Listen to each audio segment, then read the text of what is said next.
Welcome to the News Hour. Ahead of the president's address to Congress tonight, the White House is implementing two new policies with global consequences. The Trump administration is halting military aid to Ukraine, and it's imposing new tariffs on Mexico, Canada, and China.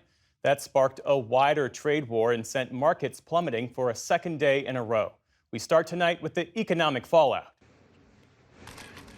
Hours after the new tariffs took effect, a blunt rebuke from America's second-largest trading partner. Even though you're a very smart guy, this is a very dumb thing to do. Speaking directly to President Trump, Canadian Prime Minister Justin Trudeau announced tariffs on more than $100 billion of U.S. exports in the coming weeks, a quarter of which take effect immediately. Canadians are reasonable, and we are polite, but we will not back down from a fight. Our tariffs will remain in place until the U.S. tariffs are withdrawn. The new U.S. tariffs in effect today impose a 25% tax on imports from Canada and Mexico and raise duties on Chinese goods to 20%. There may well be short-term price movements, but in the long term, it's going to be completely different. Commerce Secretary Howard Lutnick defended the tariffs on CNBC and said they could be lifted later on. He argued today's policy is tied to the flow of fentanyl into the U.S. from China and across the borders with Canada and Mexico. We need to see material reduction in autopsy deaths from opioid, and that's what the president is talking about. This is not a trade war. Trudeau said Canada has stepped up its efforts to control fentanyl and that only a tiny fraction of the drug seized at U.S. borders comes from Canada. Meantime, Mexican President Claudia Sheinbaum pledged retaliatory steps to be announced Sunday. It is by no means our purpose to start an economic or trade confrontation, which unfortunately and regrettably is the opposite of what we should be doing. That is, integrating our economies more to strengthen our region. In Beijing, China retaliated with tariffs up to 15% on U.S. farm exports. The countermeasures China has taken are entirely justified and necessary to safeguard its own rights and interests. Trade among the U.S., China, Mexico, and Canada totals more than $2.2 trillion across a wide swath of goods. For example, the U.S. imports cell phones, computers, and other electronics from China, lumber from Canada, and much of its produce from Mexico. More than 20% of the cars, SUVs, and pickup trucks Americans buy come from Canada and Mexico. Markets tanked again today as a number of business groups and retailers warn the pain of a trade war is about to hit. If there's a 25% tariff, those prices will go up. Target CEO Brian Cornell told CNBC that his company imports much of its winter produce from Mexico. Those are categories where we'll try to protect pricing, but the consumer will likely see price increases over the next couple of days. And the impact isn't limited to consumers. President Trump's tariffs had Wall Street spooked for a second straight day. The Dow Jones Industrial Average dropped 670 points on the day. The Nasdaq ended 65 points lower after flirting with correction territory earlier in the day. The S&P 500 also ended lower and has now erased all its gains after Mr. Trump's election. Soon after the markets closed, Commerce Secretary Howard Lutnick told Fox Business that President Trump may offer some kind of relief to Canada and Mexico from part of the tariffs tomorrow, but he offered no details. For the moment, those tariffs are in full effect, and we spoke earlier about the consequences with Robin Farzad, economic analyst and host of Public Radio's Full Disclosure. Robin, thanks for being with us. Thank you, Jeff.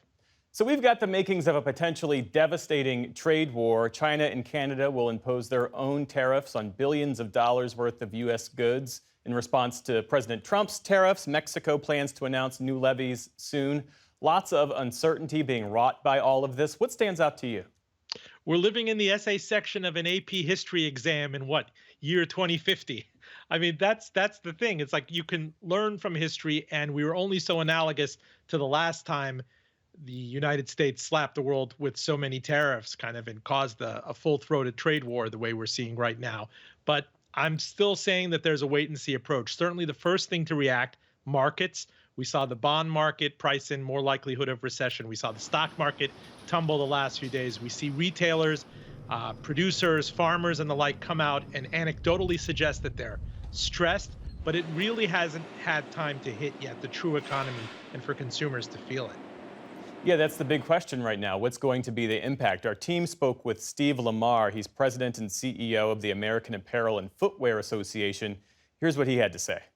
In Mexico specifically, you've got this very strong partnership between the U.S. and the Mexican textile and apparel industry. We ship a lot of yarns and fabrics down to Mexico.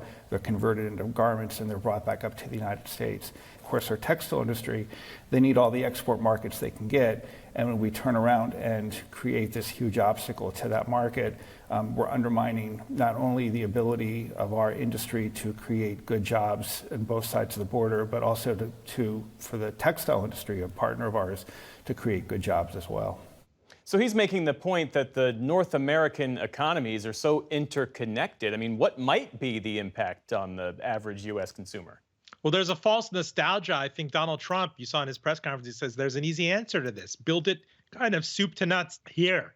Integrate across the board. Don't just be sending it back and forth the border, Mexico, Canada, whether it's textiles or autos. I will say there's tremendous slack in the system. You could always turn to a Bangladesh, a Cambodia, El Salvador. There are other markets that are very willing to take the raw materials and turn them around back to us. But if you look at the likes of Walmart and Target and Gap and the various apparel manufacturers, towel makers, they have long-standing, relationships that took 20 plus years to source after NAFTA, that they're suddenly going to have to scramble and say, wow, I can't get this done. And it's brutal. I mean, Walmart is going to say, well, if you can't get it done, who can?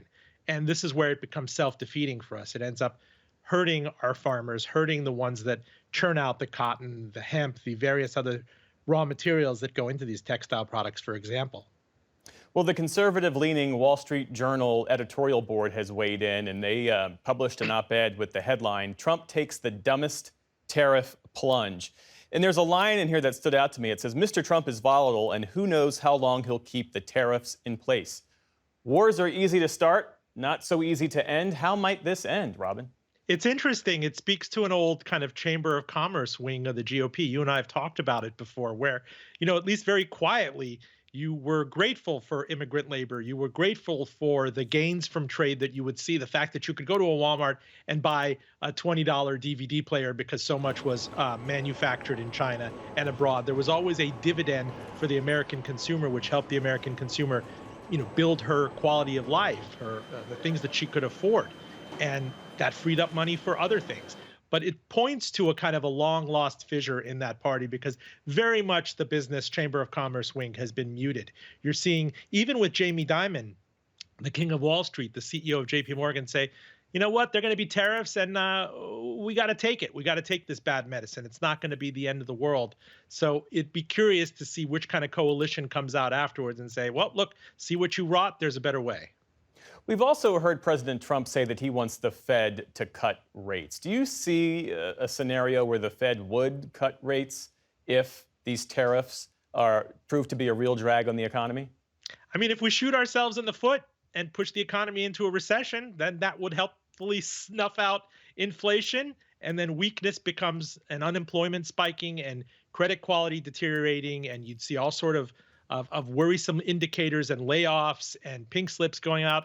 Well, that's a Pyrrhic victory. I don't know if that's something, it's kind of a roundabout way, but let's not forget that Trump hasn't been in office for all that long. And this has already kind of bent the theme of the economy away from a worry, I think, about inflation to, on the margin, worries about a recession. You see where consumer sentiment is. You see the report from the Atlanta Fed that if it's something that he wanted to do, that I think there are easier ways of maybe putting slack into the economy than throwing the entire global economy into disorder.